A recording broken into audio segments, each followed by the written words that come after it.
interfaith marriage. I remember I was a kid and people wouldn't sit next to me because I was a dirty Jew. It's very hard to be a Muslim woman growing up in a Muslim country. How can you dictate love? The common belief is that if you are getting married with different religion background, there's a good chance that it's going to fail, especially when the kids come. The rabbi called me up. I was like, what are you doing? You're marrying a Muslim girl? Oh, your dad wanted me to convert. Everybody asked me, how do you raise your kids? Do you raise your kids Jewish or do you raise your kids Muslim? How can you say, don't be with someone because they're a different color or religion or race? Even though being from two different religions has its own barriers sometimes, it also has the opportunity. Hi everyone, welcome to the Uncommons podcast, where we challenge the ordinary and explore what it really takes to build a fulfilling life. I'm Parisa. Paige. And today we're going to talk about interfaith marriage.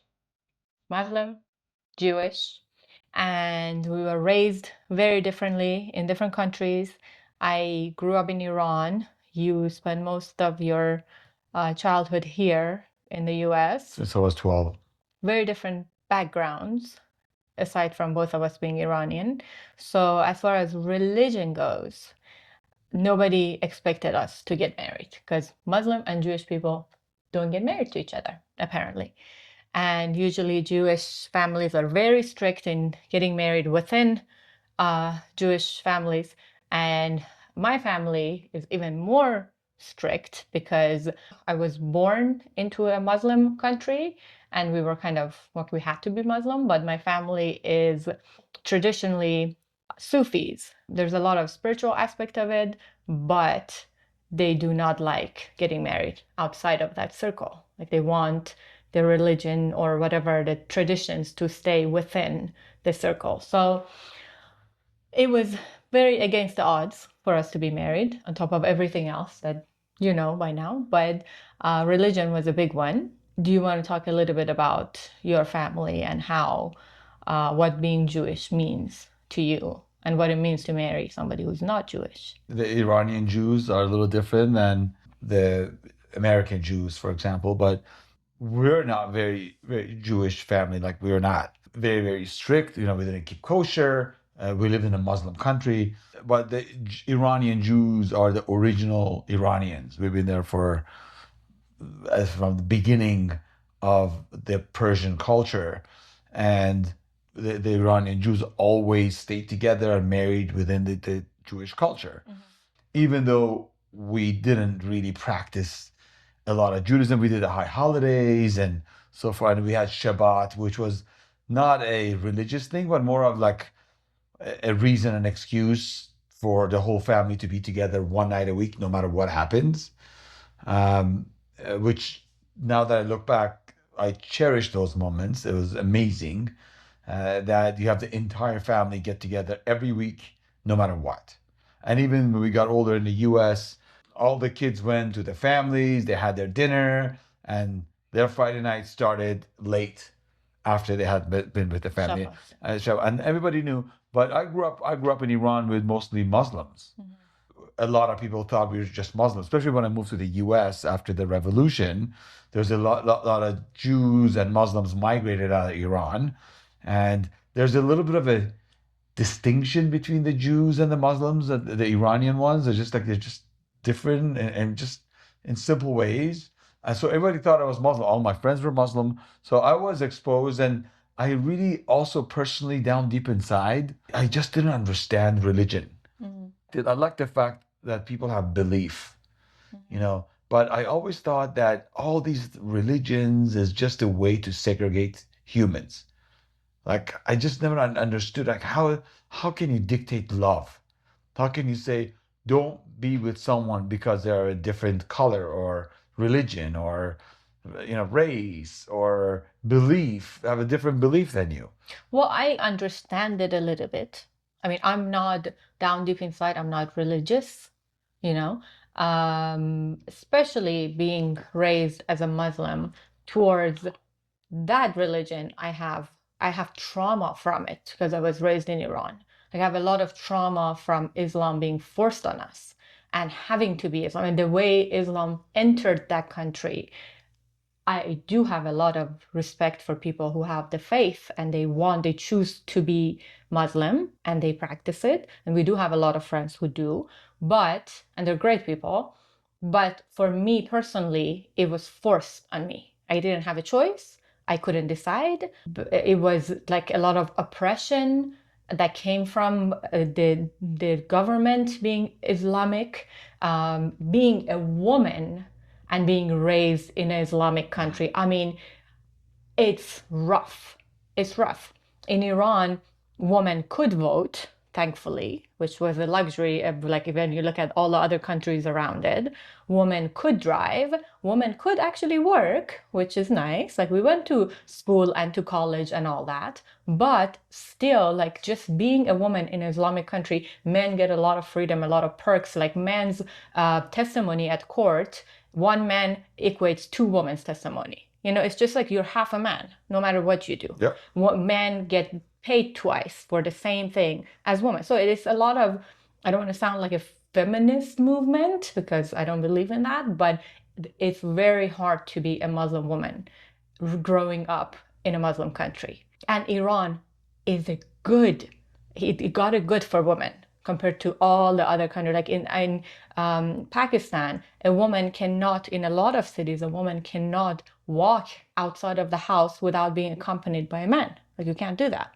Or in Saudi Arabia, until very recently, women couldn't drive or couldn't vote. Or it's just like when you look at it deeply, it's not hard to resent that religion and that culture as a woman, let alone that Islam entered Iran by force. And when Muhammad and his crew came over, they either made people convert, men convert, or they killed them and raped their women to impregnate them with Muslim kids. So that's how they grew the religion in our country. I know it's a little painful for some people to hear it, and there's a lot of like emotional attachment to Islam versus Judaism and all that nowadays and out in the world, but it's just that's how Iranians became Muslim. We were not Muslim. We were either Jewish or Zoroastrians or very like minority religions that had nothing to do with Islam. So to me, I think our situation is a little different because neither one of us is very religious.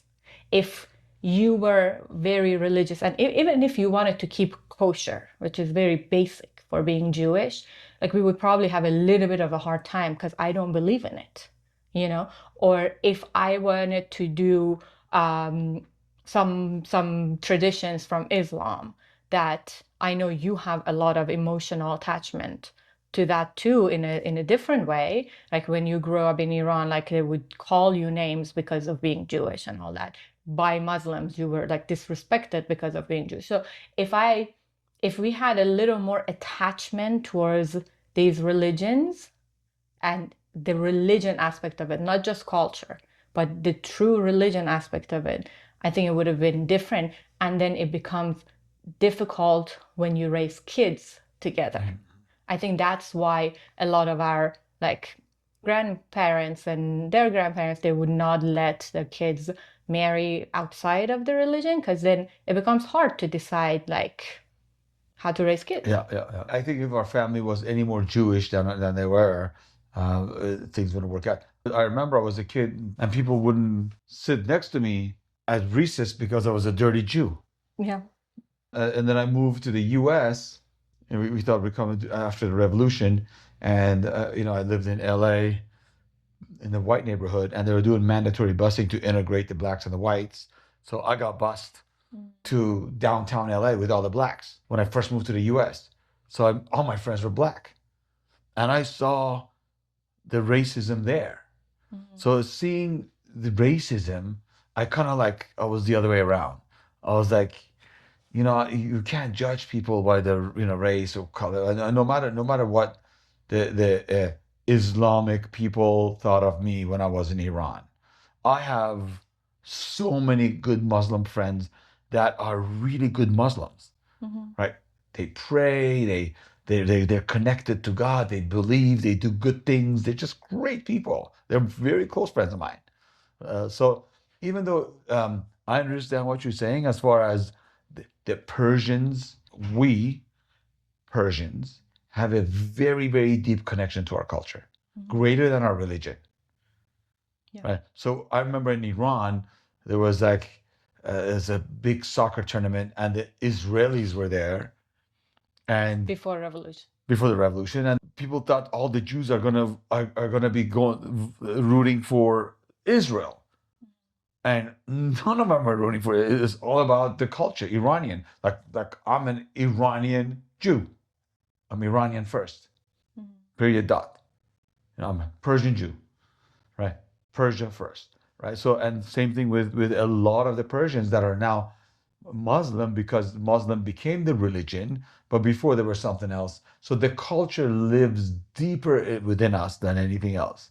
This racism that I saw converted me. So if you love someone, if they happen to be a different religion, as long as their background doesn't interfere. I mean, if your family was super religious, I don't think things would have worked out. Yeah, they wouldn't let it. And but here we are. And at the beginning, my parents were against me ever marrying a non-Jew. Yeah. For my first fiance, who was Jewish, that didn't work out. We go Then I moved to a white chick who was Christian. Christian, and they were kind of okay with that, And then So like at this point, any if you remember, the rabbi that knew our family called me up and was like, "What are you doing? You're marrying a Muslim girl?" Oh, your dad wanted me to convert. Well, he called my dad, telling him, "How can you let this happen? You have to make her convert." So my dad talked to you about converting and stuff like that. But now you know how much my family loves you. Having said that, now that I have kids, I feel like not just religion, like, oh, I want to be religious, but the Friday nights that we had that brought all the family together, Tradition. the traditions, Persian or whatever but that was a Jewish tradition, it wasn't a Persian tradition, was great, and I love it. And I want to bring that to my family, because I think, I mean, and you learn things from different cultures and religions, whatever it is. Like, for example, for a time I was a Buddhist, I was a Sufi, which is a Muslim branch of the mystic religions. I studied Kabbalah, a little. So I've done all this studies. But Hinduism was also big for me. I prayed to many of that, and I would love for my kids for us to sit down and meditate together with Buddha. It's not as much of a religion thing to me, is the fact and idea of believing in certain things. And some religions, now that I have kids, make more sense of, not because of a religion, but it's a way of life. Values, right? I don't even know what Mormons were, but I have a lot of Mormon friends, and they have this beautiful culture. Now, trust me, I've seen a lot of negative things in there, just like negative things in Islam and the Jews and all of it. To me personally, no offense to anybody else, anything fanatic, I want nothing to do with. Fanatic Islam, fanatic Jews, I want to have no part of it. Same with the Mormon religion, but they also have some really good factors about it. I mean, the fact that they go, and I know they're trying to spread their religions for 2 years, but the kids do missions where they go and just help other people for 2 years in a place away from everybody else. And I'm like, oh my God, I would love for my kids to do that and get their ass handed to them in some third world country, to see what life is all about. Yeah. I love that. And serve. Yeah, serve. Go serve. But those are values, those are values that we can pick and choose from. Like act of service is a beautiful value that we can teach our kids. And I feel like we have, to what you said, that like how much if my background and my family was a lot more religious, it wouldn't have worked out. If yours was a lot more religious, probably like we would have more obstacles. But I feel like as long as two people in any religion, like even people from the same faith and same religion, if one of them is a lot more religious and one of them is less, for sure, it's difficult. I'll tell you what, if I was dating someone that happened to be Jewish and they were kosher, there's no fucking way. I mean, I love traveling the world and eating all kinds of shit. I want to experience life to the fullest. It's just a lot more restriction. Unlimiting to that belief that I don't believe it. There's no way I would be with the Jewish girl. Yeah. That That's it was more that is true. like that. Yeah. Yeah, Sorry to cut you off. but no, I agree. I think it's just like couples that one is more has more democratic views and one has Mhm. more like Republican view, whatever, as long as none is too extreme and the levels match, Yeah. it's easy to handle. But the more extreme you go in beliefs and in views, then it's just Yeah. harder to find a common ground because you get further and further and further. And that's what I dislike. I think religion has a lot of values that it brings to people's lives, a lot of like values that you can live by, a lot of traditions and all that. But what I dislike is that as you go more extreme in any religion, people become more and more separated. Mhm. And it's a way of separating people. And that's what That's doesn't right. sit well with me. And that's what I don't want to teach my kids.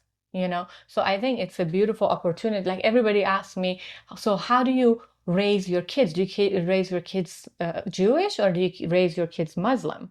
And I'm like, we neither. Like we take the good from each religion and from each culture and we just bring it all together. And my goal is to teach my kids that you can be from different background, from different religions, from different skin tones, from different countries, from different faiths, and still love is the common language in between people. So just teaching that alone, like if I can get that across, I feel accomplished as a mom. Yeah. No, I agree. So even though being from two different religions has its own barriers sometimes, it also has the opportunity to show our family, show our kids that, okay, this is how we maneuver in when we don't have the same beliefs, when we have differences, when we have different point of view, like you can still find a common ground and common practice and then get the good from each side and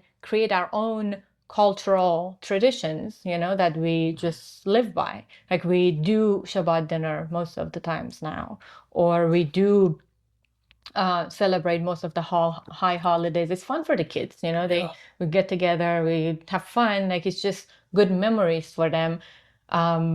We do celebrate Christmas and like Hanukkah and anything, any like, celebration we do. Any celebration, excuse for celebrate, any excuse for the kids to get gifts. They love it. Like the more the better. The Persian New Year. Yeah. That's always amazing and awesome. So I want to raise our children to respect our religions, which I do personally. And I also agree that I don't think religion should be a dividing factor. Which it is now in the world. It's just of course more than ever. Yeah. I mean, especially now, if you're Jewish, then you must be anti-Palestine, right? And if you're a Democrat, then you're pro-Palestine. And if you watch Fox News, then you must be against it. Just like all these dividing, and I think that's what the higher people want. The more division between the common people, the easier it is to control. Divide and conquer. And which is like Sal Alinsky's number one path of controlling the world and masses is putting poor people against rich people and taking over their healthcare. Just it's like a very dividing thing, And I think as the population of the world gets bigger and bigger, there's going to be more and more pressure on division between them, because if all 8 billion people were in harmony and they did things in a very harmonious way, it would be very difficult for people to feed, or governments, or whatever, to feed off these people. It's just people will get very emotionally charged by what they consume as far as the media. Yeah. It goes back to, like, I have a friend that our son and her daughter, we used to go to the same school, and she is British. So she grew up in the UK, which has offers a certain view, towards like Palestine versus like Israel. So it's a certain way of looking at, like when you look at the snapshot that they look at, like you will be like, oh my God, right? And she got married to a Muslim, so she converted to Islam and all that. So she's very hardcore pro-Palestine. And I'm married to a Jew, so we have a little bit of a different like perspective. Like I grew up in Iran, so I have very different perspective towards like Palestine and Israel because we saw it from the government's point of view and we're against it. Whatever they say, we say no. But it's just like completely seeing the propaganda from another way, right? So the snapshot that we watched is very different. And if they saw ours, would be like, what the right? So we grew up with different values, different cultures, different like processing in the mind, and we were fed different media. So we have very different views, her and I. But we still get together and we still have lunch and we've agreed that we agree to disagree. We're not going to let this take us apart. You had a discussion with her about it? I had a discussion with her about Oh, amazing. She actually told me all my pro-Israel friends have disowned me because I'm so hardcore pro-Palestine. And it blows my mind how you and I can be friends. And I'm like, well, we are two different people. We have different upbringing. Right? We're from different countries. We're from different religions. We're married to different people. Like we're so different. Who tells me that I can tell you how to think? And why would you think you can tell me how? Like, why not have different views? And we still can be friends, and we are friends. And to be honest, And I love her. I love them. Yeah. I always tell you, I mean, they're hardcore people, which is fine, Yeah. But I personally, I love them. I love the guy. Yeah. I love the kids. They do the right things. They bring their kids up great. They have values that are very similar to ours, ours. yeah. The way they raise their kids, the way they Yeah, run their yeah, family. yeah. So what that we have differences in our political views, And who said that she's right or I'm wrong or like Or maybe we're absolutely wrong in what we and to be honest, I mean, I don't want to make things politics, but any child dying from any from country, any cultural religion is like a huge pain for me. Yeah. I was 12 years old. I migrated from Iran during the revolution to the US. Got on a plane, 15, 16 hours later, landed in the US. Turn on the TV. And what was being shown in the TV in the US was completely different than what was happening in Iran. And from that moment, I realized something when I was 12 years old. Because you watch TV, it must be true. And I realized that that could be false. Like what we see, because we're seeing with our own eyes, it must be true. But we're seeing something that someone else is sending a picture to us. It's a snapshot of it. It's a snapshot. It's not truly, because what I saw in Iran with my own eyes was different than the picture that they were showing me, right? So from that point on, I realized that the media is wrong. If I only watch CNN or Al Jazeera, I'm going to hate the Jews. And if I watch Fox News or whatever it is, it's the other way around. So I think someone smart is be able to get in from, if you want information, is to get it from a different sector and make up your own mind as opposed to other people making up your mind, which is the ammo of the past 50 years. Yeah.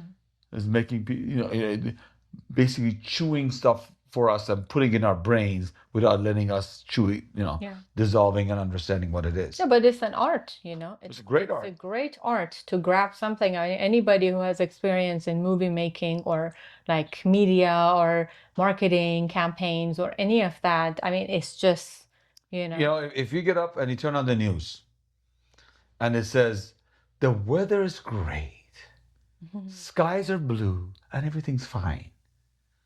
You're not going to sit there and watch it. If you turn on the news and say, the Palestinians cut the stomach of a Jewish woman and kill the baby, you're like, oh my The God. emotional charge. Yeah, wow, you just like, you're gonna watch that. And then you go to the next channel and it says the Israelis bombed the school in Gaza and 12 innocent children were murdered. Oh my God, all these like, it's just, It's their job. That's how they make money. yeah. If they don't The make more it, retention, the more. yeah, if they don't make it look crazy, they're not gonna make any money. So Yeah. they make it as crazy as possible. So anyhow, so I've learned a long way.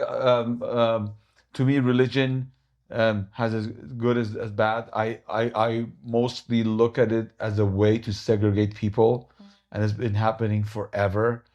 I am just very, very proud to be Persian because my ancestors and Cyrus the Great was the first person that allowed religions to be practiced as they want to be practiced and allowed people to do what they want to do. And it was the first sign of metropolis. And the Jews, my ancestors, were allowed to be who they are in Iran way before Islam entered. So I'm very connected to that, and I love that. And the fact that you are a Sufi or mystic, which I truly believe in, is connects me with you. So my connection with my wife is way beyond this superficial religion of Jews and Muslim or whatever it is. And it goes way beyond that because the mystical language of love, of poetry and wine and butterflies and candles and music and deep connection is what brings us together, and we're not moved by the superficiality of religion. Yeah, and I think like if you don't know Sufism, it's equivalent to Kabbalah in a Kabbalah way for the Jews. for the Jews. So I think the reason that when your dad asked me to convert to Judaism so I can be married to you and I refuse is the main point is first of all, I couldn't accept the religion as a whole and believe in every aspect of it to say that I convert to this. I don't even believe in my religion that I was brought up with. Like, how can I would gladly convert away from Islam because I don't believe in a lot of it, right? It's just hard for me to accept a religion as a set of values and things and rules that comes in a box. That's right. Accept it as a whole and say, I connect with these values, so I accept everything that it comes with and I take it all in and I'm not going to question it because it's against accepting a religion. I'm just going to follow through with everything that it comes with it. It's just hard for me. And I think one of the reasons is that I was raised in a Sufi family and the three like biggest values for Sufis. Number one is that you experience the world that you experience, not what they tell you. So it's not about what you are told, it's about how you live and what you gain, the inner wisdom that you gain through experiences. So that goes against like submitting as a whole to any religion, first of all. Second is that the heart matters a lot more than what goes on in the mind or in the outside. So whatever is in the heart will eventually shine through no matter what you perform and how you try to act, right? So if I don't fully with my whole heart believe that I can be a good Jew or I can like take on that whole religion as a whole in my heart, no matter how I act, first of all, it becomes a performance. And then it's going to show anyways. And what example am I setting for my kids that I didn't believe in the religion that I was brought up with, first of all. And now I converted to something else that I don't fully believe in it. So it's all superficial. And the third thing that Sufism stands for is that love is a common path for all. So it's that we share this life because we share a love that is the same language that we all share together. So no matter what religion we come from, no matter what background we come from, that's the language of the universe, which is love. So once I have that love in me for you, and the other way around, this union shouldn't be conditional to cultural beliefs or religion or anything. So that's really like the core of why I refused. because I could have converted and things would have been a little smoother. I think I would have been a lot better accepted into your family initially. Like I feel like I know that they love me and I love them so much, but I feel like initially it took, like there was a resistance, Yeah, of course, it yeah, of took course, yeah, longer of course, for yeah. them to take me in. I think a lot of it was my mom because my mom Yeah. saw through all that. My mom was very, very wise, and she saw through all that. And her accepting you made everybody else accept you. She had a special bond with you Yeah. that went beyond all this superficial stuff. I call this stuff superficial shit. Yeah, but I Just feel like marriage. yeah. You admitted at the end of last episode that you do believe in marriage.